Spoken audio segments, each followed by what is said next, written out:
What's happening, guys? James Blonde here with MMOHuts.com with a quick weekly recap for MMO news and announcements for the week ending April 28th, 2014. And this week we've got a couple of giveaways and beta launches to talk about. But first off, we've got a new map in Warface. In the game's most recent update, we see a deadly new versus map called the Lighthouse. Now this map is set up with snipers in mind. Opposing players have to sneak around the docks and beaches as an enemy sniper scans the territory. But this map is not just that, it's a straight up siege run. You and your team also have to try and capture the command post before the enemy's helicopter destroys your hiding spot. It's a pretty cool concept. It's like another exciting map in Warface. Next up, Hi-Rez offers a familiar feline new look for Bastet in SMITE this past week. Fresh off of her rework, Bastet also picked up a new iconic look and voice, the new Night Prowler skin and voice pack, which is obviously a take on Catwoman. I've got to admit, it's a good look for Bastet, digging the goggles and that ass though. Anyway, the patch wasn't that big, but apparently it was big enough for a feature video on the new skin, but it didn't seem to mention that Artemis also got her visual overhaul to bring her model and animations up to par with some of the more recent quality standards of the game. And honestly, it's about time. Artemis kind of looked a little dated on the visuals. Also last week, Star Trek Online released its 9th season patch called A New Accord that brings with it quite a few improvements. One big one being updated character customization, giving players greater detail when making their captains. Another improvement is the much anticipated redesign of the reputation system, improving the in-game experience. In this story continuation, captains will join up with Tuvok to help negotiate a coordinated response to the Undine threat. In addition, the Earth space dock has been remodeled. Borg and Undine missions have also been revamped with art and gameplay improvements.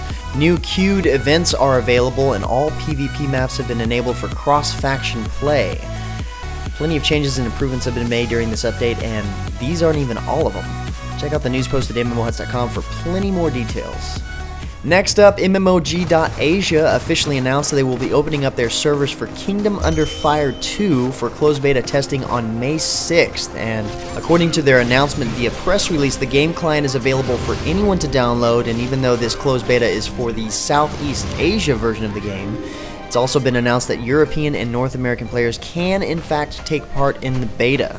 This was a problem before in their experience beta test, the fact that you had to find Facebook friends to share their post in order to get a key, but the client ended up being IP blocked right at the last minute. So thankfully now, this appears to no longer be the case.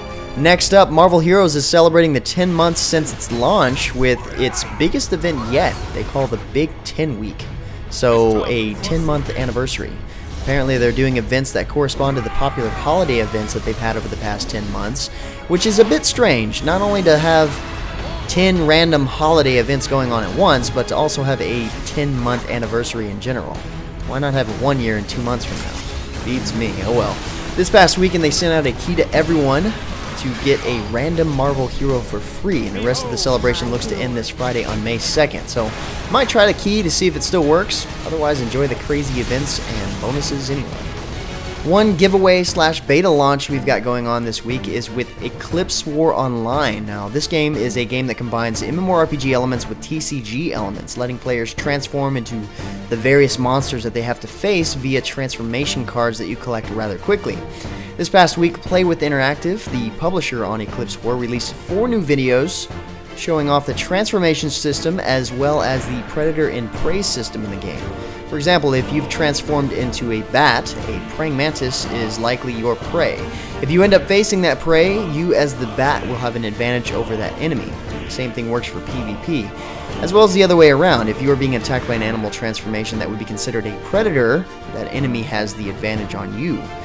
Now, the giveaway part of all this is we've got a special giveaway going on to give you guys RP for Eclipse War, which is the cash currency in the game. We're giving you guys up to 1,500 RP, and that's quite a bit. Find out how to get yours by following the link below to the giveaway section at MMOHuts.com. Next up, the closed beta for Black Gold Online was announced by Snail Games recently to start on Thursday, May 15th. The closed beta gives players the major opportunity to explore the world of Montel as part of the Kingdom of Eisenhorst, or the Erlendir Union. including major changes from the alpha testing period, such as upgrades to the visuals, the user interface, and some gameplay mechanics.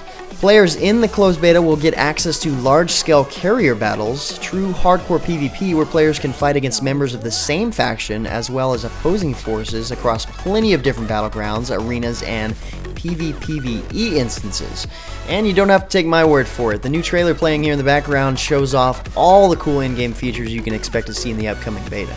Exciting news for Dragon's Prophet EU fans this week. The newest update brings the Column of the Prophet, which is a 100-story tower that players climb, facing increasingly harder monsters and bosses all the way up.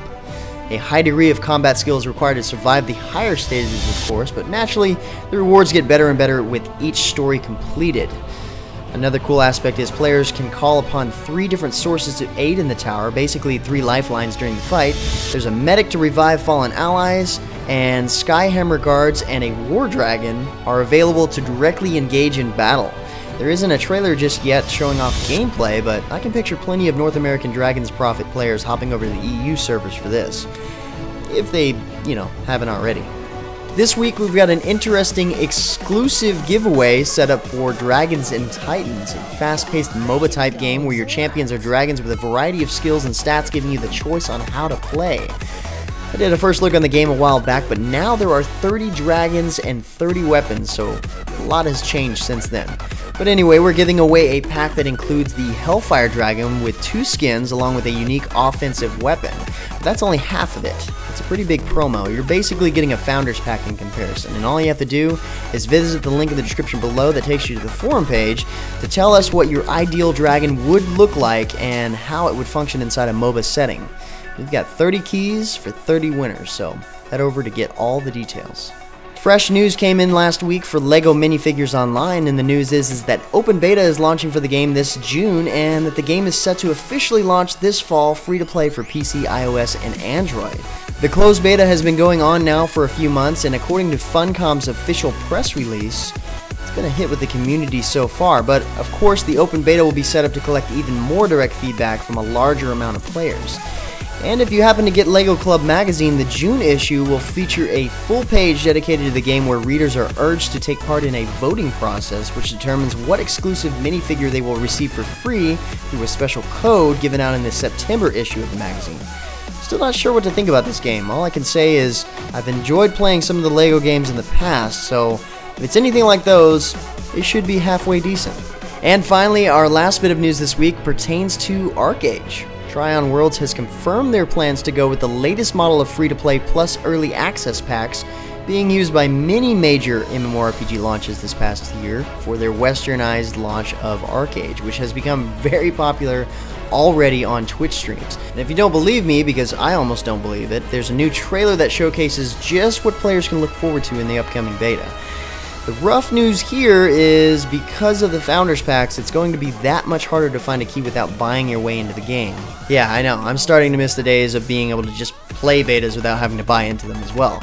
But for now, if you want to play ArcheAge today, you're looking at a Founders Pack that'll cost you in between $50 and $150 that offers everything from alpha and beta access and cash shop currency all the way up to decorative clothing and collector gliders.